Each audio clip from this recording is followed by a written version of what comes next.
Yo, yo, yo! What's going on, all the great people and all the great land? It's your guy, Nicholas Wilcox. Johnny Main is going to be here soon, okay? Johnny will be here in a little while. But I'm here ready to break it down as we get a little reaction show in here. And then obviously, Sunday Night Football to break down between the Packers and the Steelers. And we're going to be breaking it down in terms of how we saw things today. And, like I said, Johnny will be in a little while, give his take on certain things before we break down Sunday Night Football. So with that in turn, got a few segments we'll break down. We'll go by, what we saw, what I saw game by game. And then, obviously when Johnny gets here, we'll see how it goes. But first things first, what a game. What a breakout game for Saquon Barkley, right? Saquon Barkley. Scratch that. Final score is 38-10. Barkley broke out, and when I was talking to Johnny, it kind of cost him some coins. But Barkley over 150 yards rushing today. Like, wow, what a performance from him. And as the Eagles go out there, win 38-20. Unfortunately, the Giants lose. Cam Scatterbo, the rookie that out of Arizona State that everybody was clamoring towards over the last couple of weeks, and him being a monster and stuff like that. And it's really unfortunate that Scatterbo is pretty much lost for the season. Like, he had a dislocated ankle. They're going to be doing surgery tonight in Philly, so that is something again that's, like I say, football is going to football. Unfortunately, Scatterbo pretty much lost for the season. That leaves Tyrone Tracy, and that's probably going to be someone that we'll be talking about tomorrow on the waiver wire show in terms of, how much of a priority ad should he be? Should you use the number one claim? Should you use all your budget to get him? Stuff like that. Tyrone Tracy didn't do anything like flashy in the game in general after Scatterbo left. So sometimes that might be a good thing. But other times you're like, ooh, we're expecting this guy to do something after the fact. But he didn't. So Tyrone Tracy, again, didn't have the best day today in general. After Scatterbo left, he had 39 yards rushing on 14 receiving yards. So, again, pretty, I had to start Tyrone Tracy in one of my leagues today because I was really hamstrung at RB today. And I thought, again, after Scatterbo left, which was unfortunate, I thought, Tracy would be a guy that would be able to do more volume, but it didn't happen that way. So it is what it is. But that being said, I want to say hello to the chat. Frank in the chat was here early. Yep, story of the day, Jets win, and Nick Mangold day. Unfortunately, yep, rest in peace, Nick Mangold. And yeah, man, like, Nick Mangold was someone that was like, he was that dude when it comes to the offensive line. Like, he was like one of the best centers I've probably ever seen play football. And it's really unfortunate that he had apparently he had got a kidney disease and he couldn't get a kidney, and there's a lot of complications to his stuff. And I really don't know like the full story. But that's the gist is what I got. But it's really sad that he was that young, you know what I'm saying? And that's just really unfortunate. But I mean, yeah, Haywood up in the chat per usual. My guy, what's up? Yeah, Johnny will be here. But I'm just getting it started so that way we can get the people the proper plays for Sunday Night Football, and obviously get the breakdowns done. So that being said, yeah, Haywood, yeah, congratulations on the win. Yeah, I mean, the Jets are now 1-7, so I don't really care at this point. Like, I was actually hoping they would just lose the rest of the season, honestly, to get the number one pick, because that's just something I'm like, all right, well, it is, whatever. Anyhow, Eagles take care of business without A.J. Brown. Eagles are on bye next week. And the Giants going to move forward without Scatterbo. So Texans taking care of the Niners in a game that me and John called like was going to be, when certain personnels, when what, people are going to be trying to run against or trying to deploy, it's going to come down to just execution next to those. And, Texans really did a great job of doing that today. CJ Stroud looking amazing, over 300 yards passing today without Nico Collins. And, again, Jalen Noel and, Jaden Higgins both came out and did, were pretty startable for your fantasy football leagues today. And on the other side of things, Like Christian McCaffrey, this Niners offense, what were they doing all game? Like, I'll be honest, it was crazy. Like, I know look, I called it before I told Johnny, I was like, the Texans for sure today because of like their defense and how they can really handle things.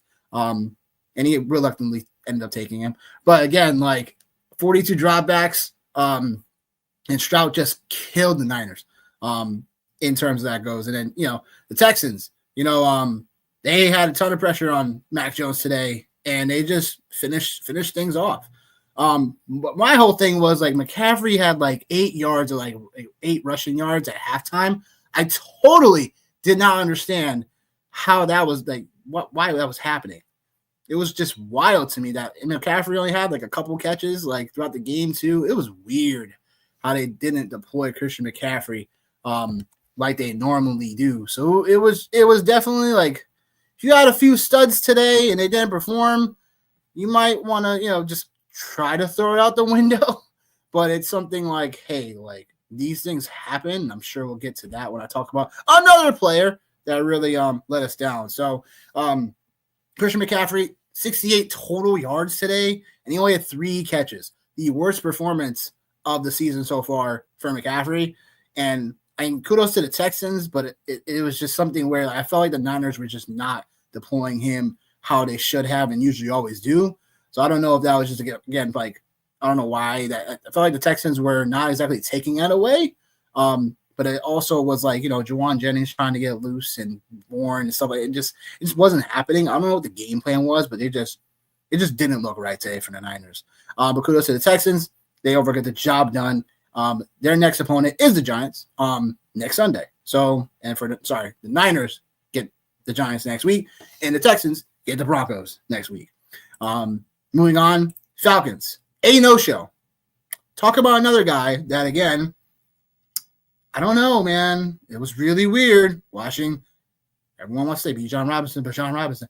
And it's like, I understand Drake London wasn't in this game today. Miami rolls on the road, 34-10. I understand Kirk Cousins was starting. But, man, like, it just felt like Kirk Cousins, I don't think he's a good fit for this offense. He's not a good quarterback with these pistol formations.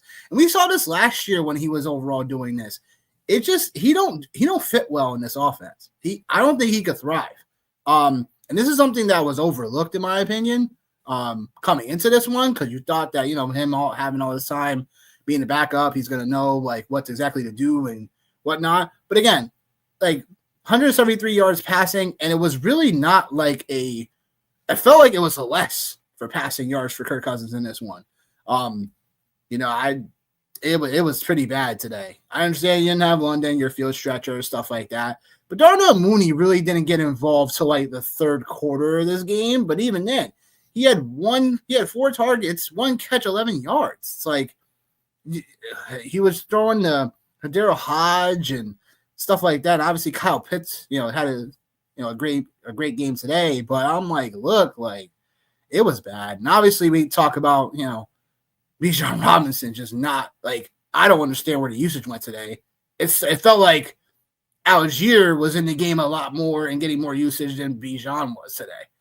I don't get it. It was so weird to watch and pretty frustrating if you had him in DFS or any betting today, because Miami's run defense, like I felt like they just the reason I feel like they were a successful run defense against Bijan Robinson and Tyler Algier. Only really why is because I feel like Bijan Robinson did not get deployed enough, and it felt like every time Kirk Cousins in the game, through the football, it was something where, again, he didn't make a dynamic play with the football. So, I mean, again, kudos for Miami getting it done today. But again, 34-10, like no one's expected that today. The Falcons were a 7-point favorite at home. So it was just weird to watch. I hope that, we're not getting back to this stupid notions of like, not getting Bijan Robinson the ball enough and everything. Hopefully, just like McCaffrey, is hopefully just a one-off, because that is just weird just watching. I'll have to watch more of this tape again, but it was weird. Miami coming into the league, when we talked about it, was like the top, the worst top run defense in the NFL. And yet, Bijan Robinson, one of the best running backs in the game, like, was just trash today. like 9 carries and 3 targets for 3 catches. That's 12 total touches. It was just definitely just weird today. I'll be honest. But Miami rolls.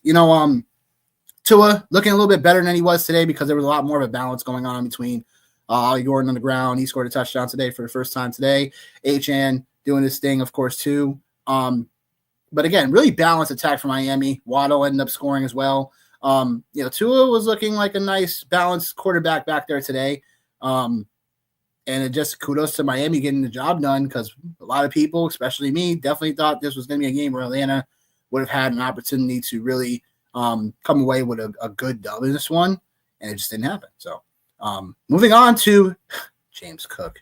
What a pain in my side, James Cook, career day after I said take the under on his rushing prop because Carolina's run defense was pretty stellar. Apparently, fantasy football, when you say things are certain going to happen or whatever, got to choose our words a little more wisely, I guess. So career day for James Cook, 216 yards, 2 touchdowns. I think he's the RB3 right now, which is interesting because any other probably slate when you run for over 200 yards, you probably should be number 1. But there's a couple other guys that actually outdid him today. So I'll get to that. But going back to James Cook in Buffalo, absolutely destroying Carolina, like in every facet of the game. It was like we thought Carolina was going to be a little bit better with Andy Dalton under center because of just, he's had, whenever he's able to make spot starts, he's usually pretty good at them. But man, Andy Dalton, it just wasn't it today at all. Like, Teterow, you got Teterow, the ball was good, but everybody else, it just suffered. The running game wasn't there. And then Buffalo literally just, again, it was a James Cook show. My goodness. And that's just kind of how that went. Falcons are the most volatile team in NFL. I agree. Doesn't matter who's under center, it seems like, because Michael Penix was doing this thing, and then all of a sudden he dropped on the face of the earth. You know what I'm saying? And then, Kirk Cousins comes out and starts. And again, that offense just didn't look well today. I understand, again, no Drake London. I understand that. But it's also like, man, you can't make anything else happen. It was just weird. But in terms of Buffalo just destroying Carolina, it was something where, again, good teams know how to win games, especially on the road against teams that they should be beating. So that was the scenario here in this one for Buffalo. And again, I think all roads lead to Bills and Patriots when it comes to this AFC East situation, obviously. But yeah, look, Buffalo forces 3 takeaways today in this one. And, the Panthers held down. And it's just like they just never felt like it never got started.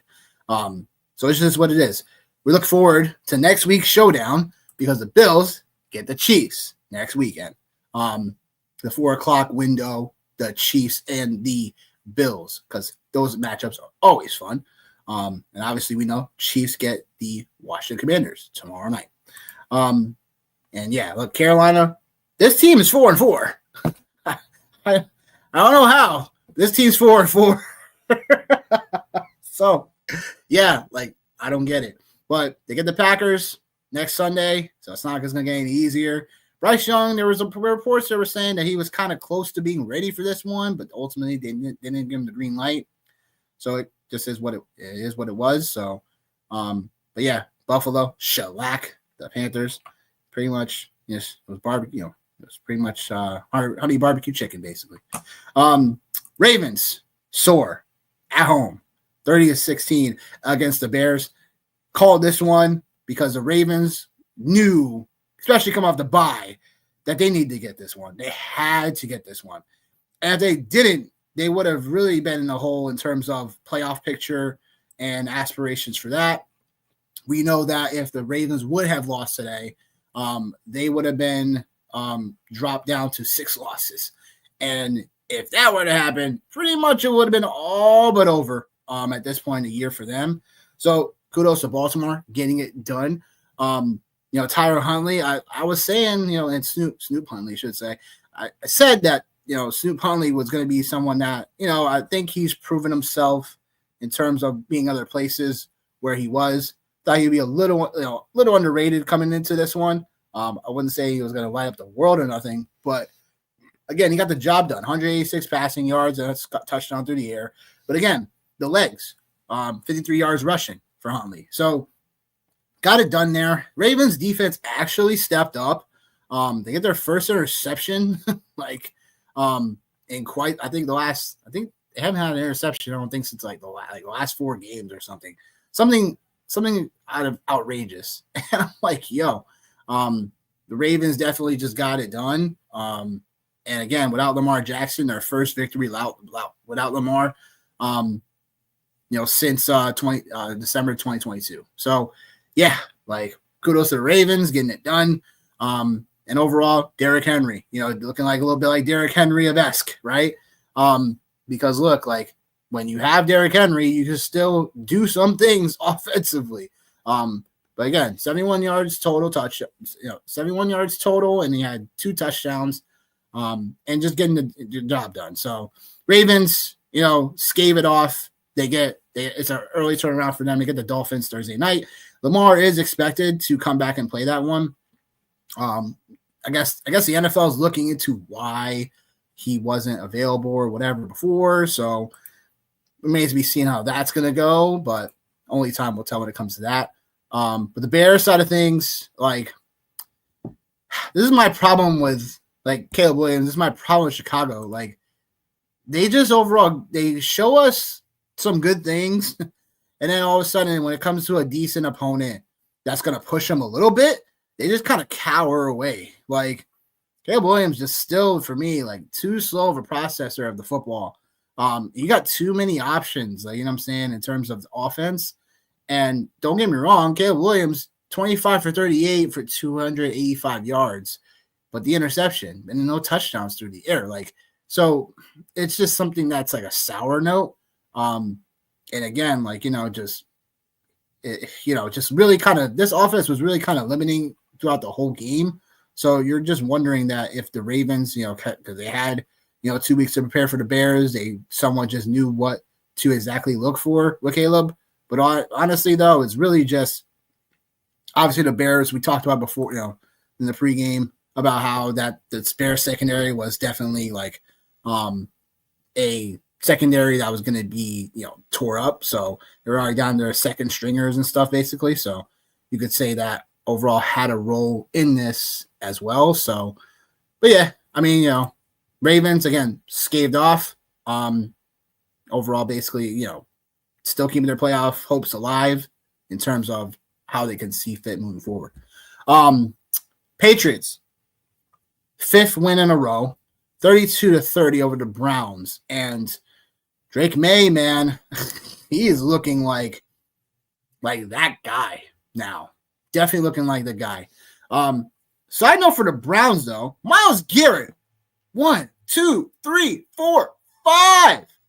5 sacks in the game today. Unreal. It was wild. When I was watching some of the game, I was like, what? Myles Garrett, he has 4 sacks. I'm like, no way.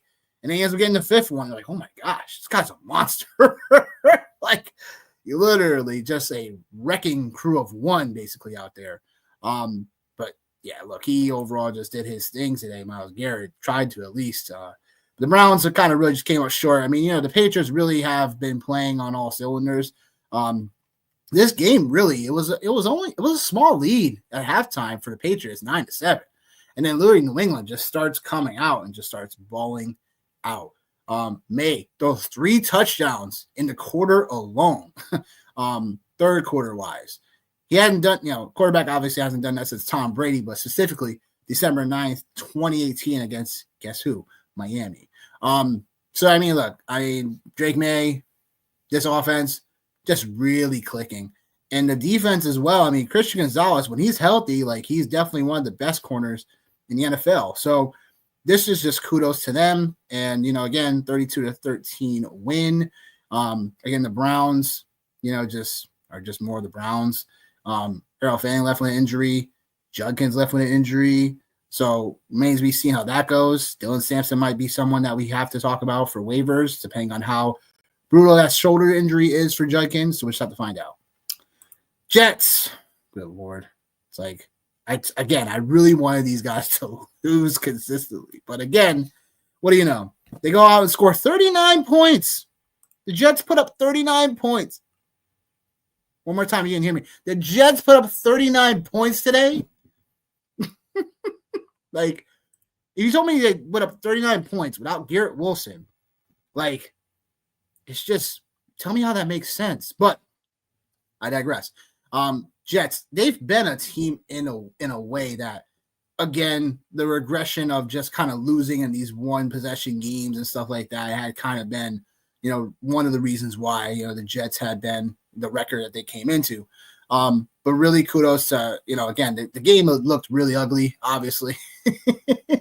But again, like Breece Hall, Breece Hall came out and was being Breece Hall, the guy that, definitely people drafted. And again, just hadn't really looked like Breece Hall in a way. Like, this was definitely the game. They even had him throw a touchdown pass today, like to Mason Taylor to take the lead late. So it was crazy. Just a wild back and forth game for sure, between defenses. And again, like coming into this one, I was like, I just thought the Jets were definitely going to, come on. Excuse me. Justin Fields wasn't looking like Justin Fields at all. So look, kudos to the Jets getting it done. 21-32 for Justin Fields in this one.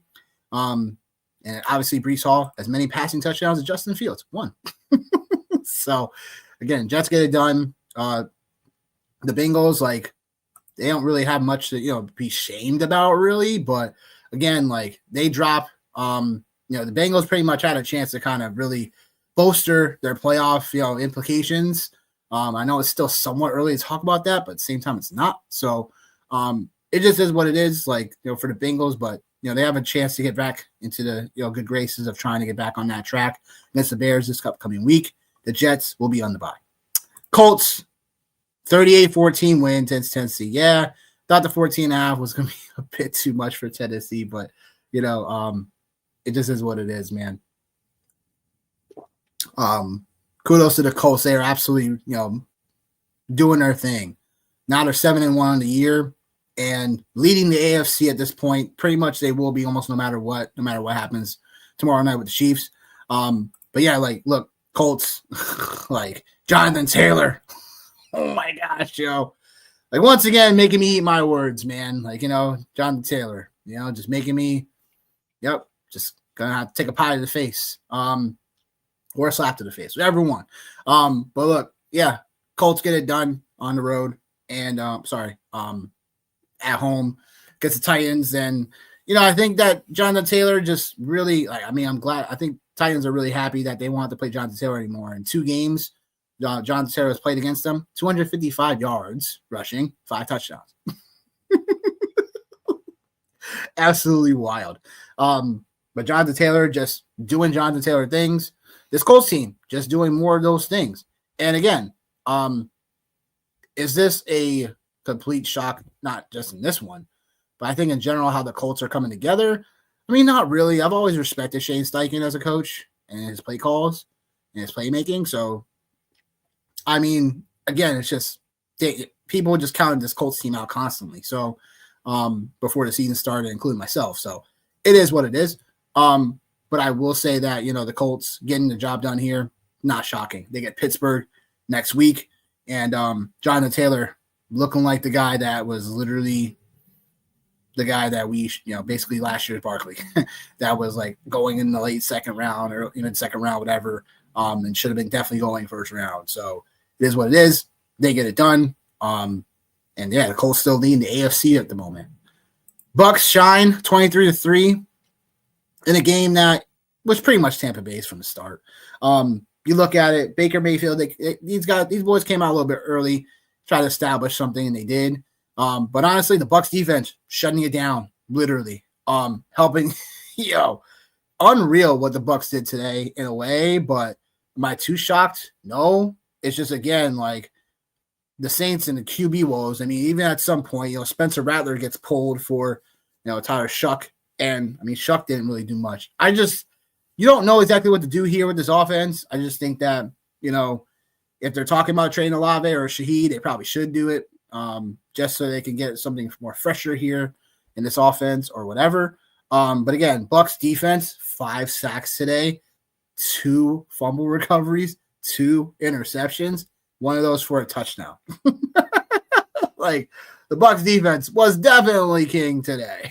If you started them across leagues, congratulations. But again, New Orleans just only put up 3 points today. It's like just, and being at home, easy cover that we talked about earlier today. Just an easy 4.5 cover for the Bucks. Last but not least, the Cowgirls fall on the road 44-24. And literally, it was we should pretty much just say 44-17 because Joe Milton throws a touchdown. That was a dime, 35-yard dime to Jalen Tolbert in the end zone. Just made it look real easy. You were just like, this is easy. And that was over Riley Moss, who was covering him still. He was still in the game somehow. But yeah, look, Denver gets it. Denver handles business on the at home, and it's just one of those things where I think this Denver team, like we all know, plays really good on both sides of the football at times. And I just think Dallas is just a completely different team when they're on the road. Dak Prescott wasn't doing what did I say? Dak Prescott was not looking like Dak Prescott today, obviously. Pretty much, they just took a ton of stuff away, including Jake Ferguson, who was blanketed today.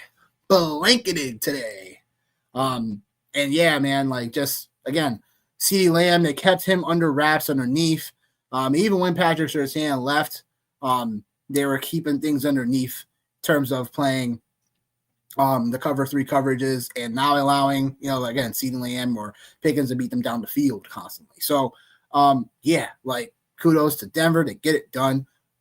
J.K. Dobbins and Harvey both got it done today. Harvey, 2 touchdowns for him today. Pretty much the breakout performance today in terms of, points. If you have them, I know you're celebrating. So, but Dobbins was also still, it's not like, Dobbins went away at all. So that was something, worthwhile watching too. 121 total yards for J.K. Dobbins today.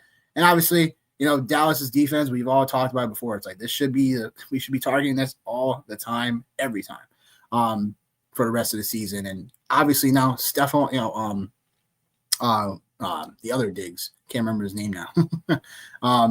Trevion Diggs, he's now on the IR. So good Lord, this Dallas Cowboys defense looks even worse now without him. But again, like, it's just one of those things where Denver, smacks them up, where they're home, at home, the air, all that type of stuff happenings in Mile High. But Denver gets Houston next week, so that should be a fun one for everyone involved. And again, I think with Dallas, as they get Arizona next week, then they'll have their bye. It's just, again, like, you're not too worried about any of these pieces offensively. I will say that Troy Franklin for Denver today and he's currently right now the number 1 receiver for full point PPR purposes, that he's overall just doing it right now. So if you have him, I had to start him in a few spots today because of all the buys and everything. So if you had him, you started him. Kudos to all of us that did. But again, yeah, Troy Franklin, as we head into the Sunday Night Football matchup, is the number 1 receiver right now in fantasy football for this week.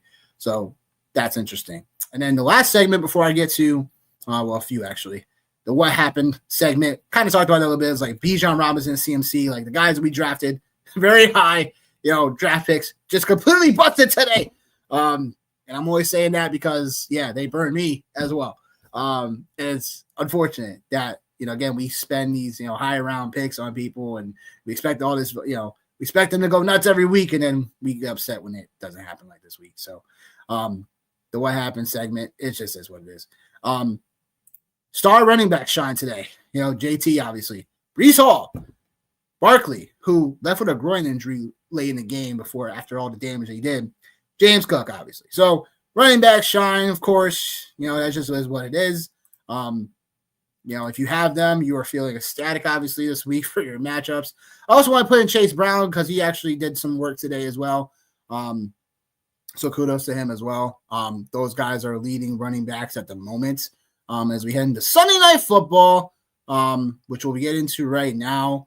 And that being said, we got a few things to go over in this one. Packers getting they are 3-point road favorites going into Pittsburgh to take on Aaron Rodgers, leading with the black and yellow jerseys. 45.5 is the over-under in this one. And when you look at both sides, Aaron Rodgers, right? I'm sure he wants to go out there and stick it to one of his old franchises, particularly one that he won a Super Bowl with.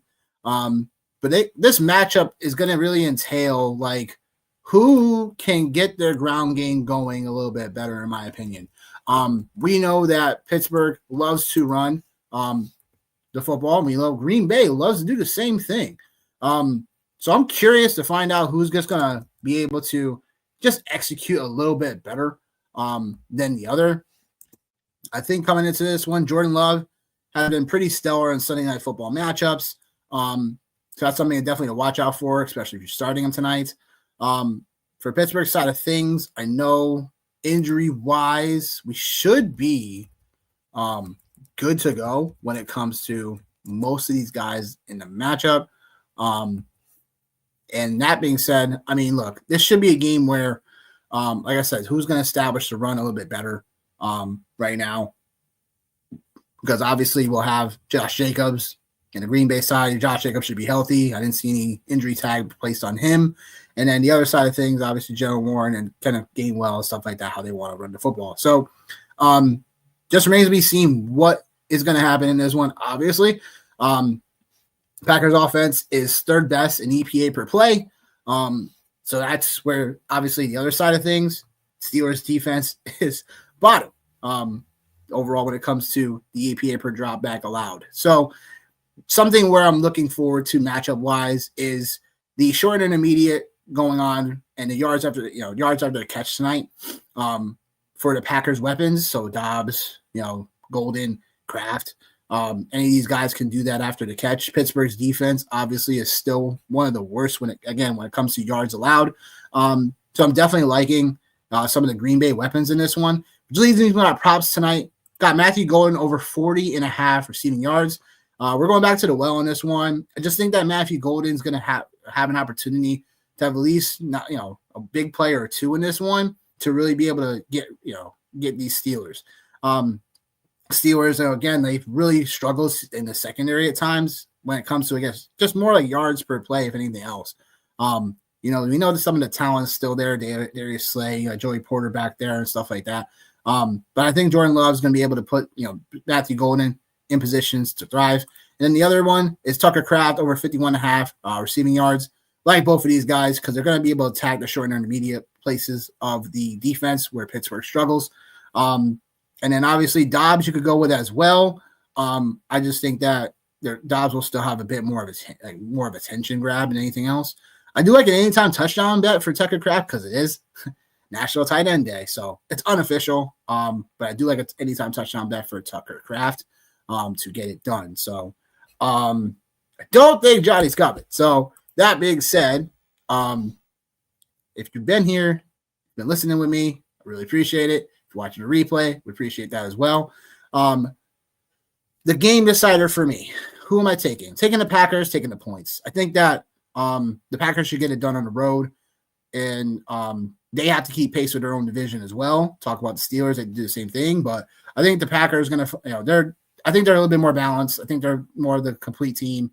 And I know the Packers struggled a little bit against the Cardinals last week, but I'm going to kind of throw that out the window just because, sometimes when you have to prepare for a quarterback that you normally would have prepared for, like Kyler Murray versus Jacoby Brissett, there's times where a veteran's able to kind of pluck you around a little bit. And that's what kind of felt like happened last week with the Cardinals, a little bit pesky. I know the Steelers front seven is going to be something we got to watch out for, but I do think Green Bay's offensive line can really hold up strong. They're top 10 offensive line currently in the NFL. So give me the Packers, give me the points. I like the over because I do think Rodgers will find himself throwing the football at times. So, and that being said, I want to put that in as well. So if you find Aaron Rodgers over 219 and a half pass yards, I'm adding that in as well. Just because I think Rodgers is going to find a way to still be able to chuck the football. I know we have, so there it is, over 219 pass yards for Rodgers. So he'll be included in the props play for this evening. So we got 3 of those. To run that back, Matthew Golden over 40 and a half receiving yards. Kraft over 51 and a half receiving yards. And then we have Aaron Rodgers over 219 passing yards here. So those are the plays for Sunday Night Football. We are 5-4 on the day for Nick's Prop Shop. So we're looking forward to get this 3-0, get a boost up more for the record before we get into Monday Night Football. Final thoughts for me before I let y'all go is that don't get too discouraged right now. If you're down in your fantasy lineups, things can happen in these next 2 games that can push you over the top. So don't get too discouraged by that. Understanding if you're already somewhat in the loss column, there's still a little bit more time left in these fantasy football streets. So again, don't get discouraged. Feel free to monitor certain players. Like there's guys that you can still look to go trade for. There's guys that you can still stash away right now. That's what I would probably go do as well. If you already feel you're about to lose or whatever have you, there's still probably a few guys. I would double check Brashard Smith. If he's still on your waiver wire somehow, some way out there, I would definitely check for them for that. We're expecting to get Washington Commanders at more full strength for Monday Night Football. So again, look for those stashes that you can still probably make before the games even start right now tonight or tomorrow, because again, you might want to get pluck up Emmanuel Wilson, because you never know if Josh Jacobs goes out there and does a high ankle sprain or something like that, or again pick up a Brashard Smith if he's not owning your leagues yet. So that being said, just being proactive, staying proactive, and trying to stay ahead of your league mates. So for myself, Nicholas Wilcox, I'll see y'all in the next one. Johnny will as well. Again, if you ain't been liking or subscribing to the channel, what are you doing? Please do so on all platforms of ours. And we'll see you guys tomorrow night. Peace.